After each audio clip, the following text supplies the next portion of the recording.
Nah, saya lanjutkan ya. Setelah itu nanti ada bagian kalimat yang dipakai judul, yaitu tentang sayap-sayap yang patah. Ada kalimat nanti setelah adegan saling menangis, saling mengungkapkan kesedihan, nanti Salma dan Gibran ini saling menyatakan bahwa sayap-sayapnya patah.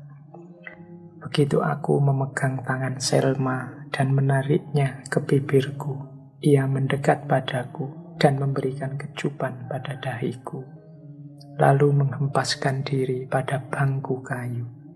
Ia menutup matanya dan dengan lembut berbisik, "Oh Tuhan, berikanlah rahmat-Mu kepadaku dan sembuhkanlah sayap-sayapku yang patah." Ini keluhannya Selma di taman sebelum Gibran pulang. Jadi di situ nanti ada kalimat yang dipakai judul sayap-sayap yang patah.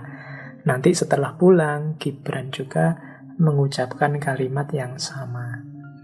Aku sampai ke kamarku dan seperti seekor burung yang luka tertembak oleh seorang pemburu.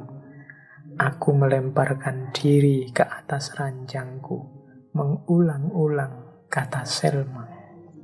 Oh Tuhan, berikanlah rahmat-Mu kepadaku dan sembuhkanlah sayap-sayapku yang patah.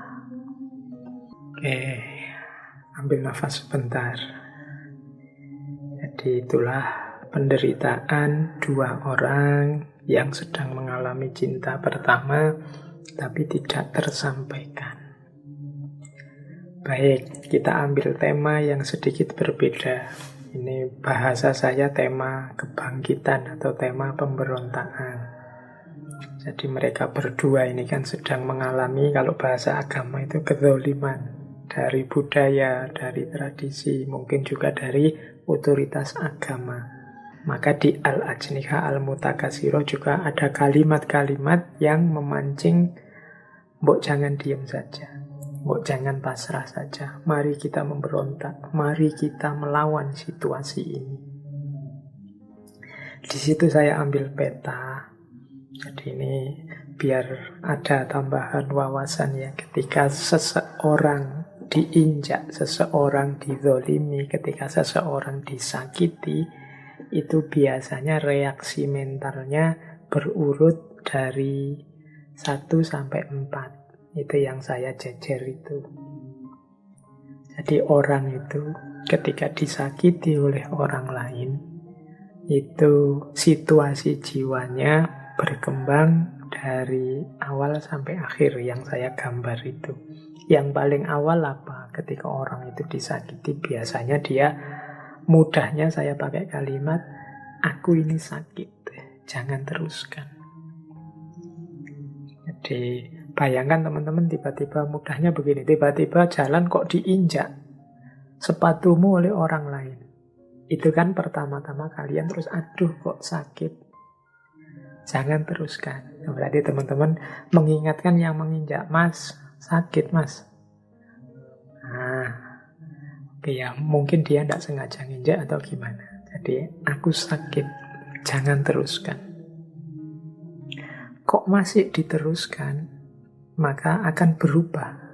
Jadi dari mengingatkan jadi memohon. Yang kedua apa? Aku sakit, tolong aku. Jadi tolong aku itu maksudnya, ini aku sudah sangat sakit ini, kamu jangan diteruskan, tolong aku biar tidak sakit lagi. Nah, kalau dia masih tidak pindah, ini kita sudah lama, sakitnya sudah luar biasa berarti kan, kayak tadi diinjek nggak pindah-pindah, maka masuk ke fase ketiga, aku harus tidak sakit ini, pergilah. Ini fase melawan, memberontak. Ini kalau pakai peribahasa Indonesia itu semut pun kalau diinjak ya lama-lama menggigit. Jadi aku harus tidak sakit. Pergilah. Itu ya mungkin kalau kasusnya kaki kita yang diinjak tadi, mungkin orang yang injak kita dorong menjauh. Pergilah. Aku harus tidak sakit. Karena ini sudah sakit lama ini. Biasanya kalau sudah mengalami itu, akhirnya aku sudah tidak sakit lagi karena engkau sudah pergi. Tapi alternatifnya terus dua. Ketika aku sudah tidak sakit itu, aku akan membalasmu atau aku akan memaafkanmu. Jadi ini teori reaksi jiwa ketika dizolimi, ketika disiksa. Kanjeng Nabi itu mengalami banyak sekali kesulitan penyiksaan selama berdakwah di Mekah, sampai kemudian hijrah di Madinah dan berhasil. Itu karena Rasulullah jiwanya mulia, yang dilakukan memaafkan. Tapi nanti dalam sejarah ada saja orang-orang yang setelah dia dizolimi kemudian ganti ingin membalas menzolimi. Tapi ini gambaran saja dari kondisi jiwa seseorang ketika dia direpresi. Tolong teman-teman perhatikan ini. Kalau ada orang dizolimi itu biasanya awalnya dia teriak. Biasa mengingatkan, aku ini sakit loh, jangan begitu lagi. Masih juga dilanjutkan menyakiti, dia biasanya mengingatkannya lebih intens lagi. Dari mengingatkan jadi minta tolong. Tolong jangan begitu. Tapi kok masih saja menginjak, mau tidak mau, daripada aku sakit terus, engkau harus aku dorong pergi. Pergilah, menyingkirlah. Nah, kalau sudah itu kemudian biasanya yang terjadi dua, membalas atau memaafkan. Ini bolehlah dibaca untuk sebagai framework, misalnya mengapa dulu Belanda datang itu kita terima baik-baik. Karena dianggap dia teman, ingin dagang, mungkin ingin membantu-bantu kemajuan para penjajah yang datang ke kita. Tapi kok terus menghisap, menyakiti. Nah, kan kita terus mengingatkan, sakit ini jangan diteruskan. Oh, tambah nemen, tambah serius ini menyiksanya. Tolong deh, jangan dilanjutkan. Nah, kalau masih saja begitu, baru okelah melawan, pergilah.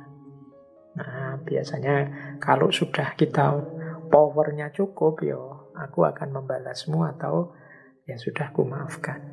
Ada orang yang berjuang untuk membalas, ada yang orang yang hatinya luas untuk memaafkan. Nah, ini paling tidak malam hari ini kita sedikit paham situasi jiwanya orang-orang yang dizolimi. Kan agama menyarankan kita menolong saudara-saudara kita yang dalam situasi kezoliman, baik yang zolim atau mazlum, yang menzolimi atau yang dizolimi. Nah, ini menurut saya teorinya untuk melihat kondisi jiwa orang yang sedang dizolimi. Coba kita perhatikan orang itu, semoga tidak nyampe level 3 yang pergilah. Apalagi level aku akan balas dendam. Maka kita harus peka. Peka itu begitu ada orang teriak sakit di level pertama, aku ini sakit, jangan teruskan. Segera kita hentikan, tidak diteruskan menyakiti orang dalam bentuk apapun. Jangan tunggu lama-lama, karena kalau sudah nyampe level pergilah, apalagi level aku akan membalasmu, yang terjadi pasti konflik, pasti tragedi kemanusiaan. Ini makanya saya bilang tadi, mari kita latihan menghidupkan nurani, menghidupkan hati. Jangan sampai ada saudara-saudara kita yang berteriak kesakitan di level apapun, di situasi apapun, tapi kita sama sekali tidak mendengar. Telinga kita buntu, yang ada di pikiran kita hanya kepentingan dan kesenangan kita sendiri. Jadi ini pelajarannya. Termasuk 2 orang pecinta ini, Gibran dan Selma. Karena merasa disakiti dan penyakit ini lama-lama tambah instan, kezolimannya semakin merajalela, ada kalimat-kalimat untuk memberontak dan melawan. Saya bacakan sebentar ya kalimat-kalimat itu. Mungkin bisa nambah semangat. Siapa tahu ada teman-teman yang berhadapan dengan situasi yang sama. Situasi yang sama itu jangan hanya dibayangkan situasi cinta romantik laki-laki dan perempuan, tapi juga situasi cinta kita kepada orang tua, cinta kita kepada tanah air, cinta kita kepada bangsa, pada negara, pada agama.